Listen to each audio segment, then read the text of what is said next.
ಎಲ್ಲೋ ನಮಸ್ಕಾರ ಸ್ನೇಹಿತರೆ, ಹೊಸದೊಂದು ವಿಡಿಯೋಕ್ಕೆ ನಮಸ್ಕಾರ. ನಾನಿವಾಗ ಗೋಡನ್ ಹತ್ರ ಬಂದಿದ್ದೀನಿ.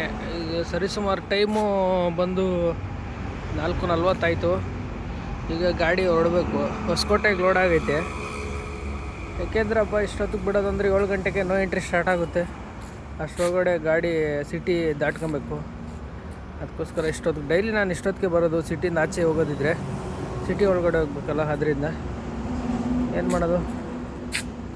ಬನ್ನಿ, ಗಾಡಿ ಶಿಪ್ ವೀಲ್ ತೊಳ್ಕೊಬೇಕು. ನೀರು ತಂದು ಇಟ್ಕೊಂಡಿದ್ದೀನಿ. ವಿಷಯ ಏನಪ್ಪ ಅಂತಂದರೆ, ನಾವು ಬೆಳಗ್ಗೆ ಹೊತ್ತು ಗಾಡಿಗೆ ಹೊರಡ್ಬೇಕಾದಾಗ ನಾವು ಹೇಗೆ ಮುಖ ತೊಳ್ಕೊಂಡು ಗಾಡಿಗೆ ಬರ್ತೀವೋ ಅದೇ ಥರನೇ ಬೆಳಗ್ಗೆ ಹೊತ್ತು ಗಾಡಿ ಶೇಪು ವೀಲ್ ತೊಳಿಬೇಕು. ಅದು ಮಲಗಿರೋ ಗಾಡಿ ಎಚ್ಚರಿಸ್ಬೇಕಲ್ವ, ಅದರಿಂದ ಗಾಡಿ ಶೇಪು ವೀಲೆಲ್ಲ ತೊಳ್ಕೊಂಡು ಡೈಲಿ ನಾವು ಗಾಡಿ ಬಿಡೋದು. ಬನ್ನಿ ಹೊರಡೋಣ. ಲೇಬರೆಲ್ಲ ಕಾಯ್ತವ್ರೆ ರೋಡಲ್ಲಿ. ಈಗ ಹೋಗಿ ಕಂಪ್ನಿಯಿಂದನೇ ಲೇಬರ್ ಕೊಡ್ತಾರೆ, ಅವ್ರು ಕರ್ಕೊಂಡು ಹೊರಡ್ಬೇಕು.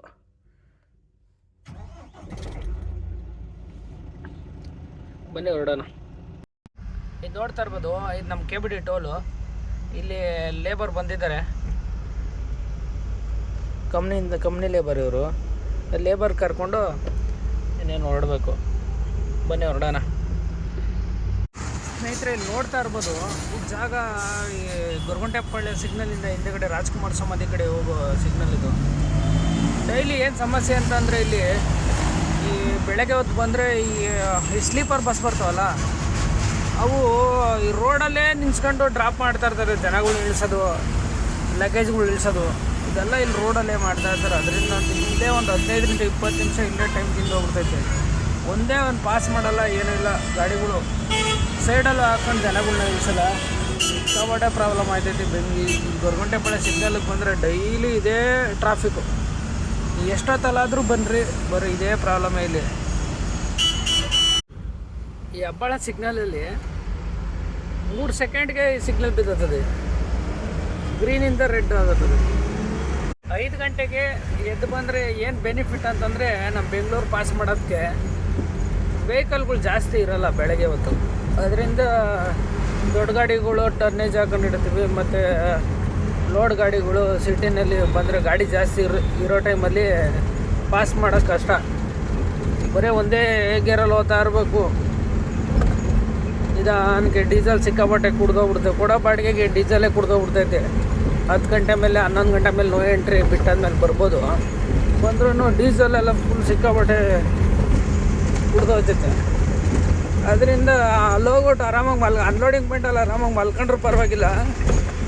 ಬೆಳಗ್ಗೆ ಹೊತ್ತು 5 ಗಂಟೆಗೆ ಬೇಗ ಬಂದರೆ ಸ್ವಲ್ಪ ಡೀಸೆಲ್ ಸೇವ್ ಆಗುತ್ತೆ, ಟ್ರಾಫಿಕ್ ಇರೋಲ್ಲ. ಆದ್ದರಿಂದ ನಾವು ಬೆಳಗ್ಗೆ ಹೊತ್ತು 5 ಗಂಟೆಗೆ ಎದ್ದು ಬರೋದು. ಅನ್ಲೋಡ್ ಆಗೋದೇ, ಗೋಡನ್ಗಳು ಓಪನ್ ಆಗೋದೇ 10 ಗಂಟೆ ಮೇಲೆ. ಆದರೆ ನಾವು ಸಿಟಿ ಒಳಗಡೆ ಬರಬೇಕು. ಔಟ್ರಲ್ಲಿ ಬರ್ಬೋದು ದೊಡ್ಡಬಳ್ಳಾಪುರದ ಮೇಲೆ. ನಮ್ಮ ನೆಲಮಂಗಲದಿಂದ ದೊಡ್ಡಬಳ್ಳಾಪುರ ಕಡೆಯಿಂದ ಹೊಸಕೋಟೆಗೆ ಬರ್ಬೋದು. ಆದರೆ ನಮಗಲ್ಲಿ 35 ಕಿಲೋಮೀಟ್ರ್ ಜಾಸ್ತಿ ಆಗುತ್ತೆ. ಅಲ್ಲೂ ಡೀಸೆಲ್ ವೇಸ್ಟು. 11 ಗಂಟೆ ಮೇಲೆ ಸಿಟಿ ಒಳಗಡೆ ಬರೋಣ ಅಂತಂದರೆ ಟ್ರಾಫಿಕ್ಕು. ಆದ್ದರಿಂದ ನೋಡಿ, ಈ ಥರ ರೋಡ್ ಖಾಲಿ ಇರುತ್ತೆ. ಅದರಿಂದ 5 ಗಂಟೆಗೆ ಎದ್ದು ಬರೋದು. ಆಲ್ರೆಡಿ ಅನ್ಲೋಡಿಂಗ್ ಪಾಯಿಂಟಿಗೆ ರೀಚ್ ಆಗಿದ್ದಾಯಿತು. ಇದೇ warehouse, SOKN Reliance Hoskote. ಲಾಸ್ಟಲ್ಲಿ 2ನೇದು ರೋಲಿಂಗ್ ಸೆಟ್ ಇದೆಯಲ್ಲ, ಅದೇ ಜಾಗದಲ್ಲಿ ಗಾಡಿ ಅನ್ಲೋಡ್ ಆಗೋದು. ಟೈಮು 4:15. ಇವಾಗ ನಮ್ಮದು ಗಾಡಿ ಅನ್ಲೋಡ್ ಆಯಿತು. ಸ್ವಲ್ಪ ಬಿಲ್ಲಿನ ಪ್ರಾಬ್ಲಮ್ ಆಗಿ ಸ್ವಲ್ಪ ಅನ್ಲೋಡ್ ಆಗೋದು ಲೇಟ್ ಆಯಿತು. ನೋಡಿರ್ಬೋದು, ಡಾಕಲ್ಲಿ ಗಾಡಿ ನಿಂತೈತೆ. ಗಾಡಿ ಎಲ್ಲ ಅನ್ಲೋಡ್ ಆಯಿತು. ಇನ್ನೇನು ಬಿಲ್ಲಿಗೆ ವೆಯ್ಟ್ ಮಾಡ್ತಾಯಿದ್ದೀನಿ. ಇನ್ನು ಸ್ವಲ್ಪ ಹೊತ್ತಲ್ಲಿ ಇಲ್ಲಿಂದ ಬಿಡಬೇಕು.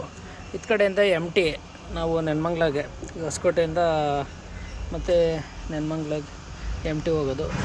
ಇವತ್ತಿನ ವಿಡಿಯೋ ಮುಗೀತು. ಇನ್ನು ಹೊಸ ವಿಡಿಯೋಗೆ ಸಿಗೋಣ. ಬಾಯ್.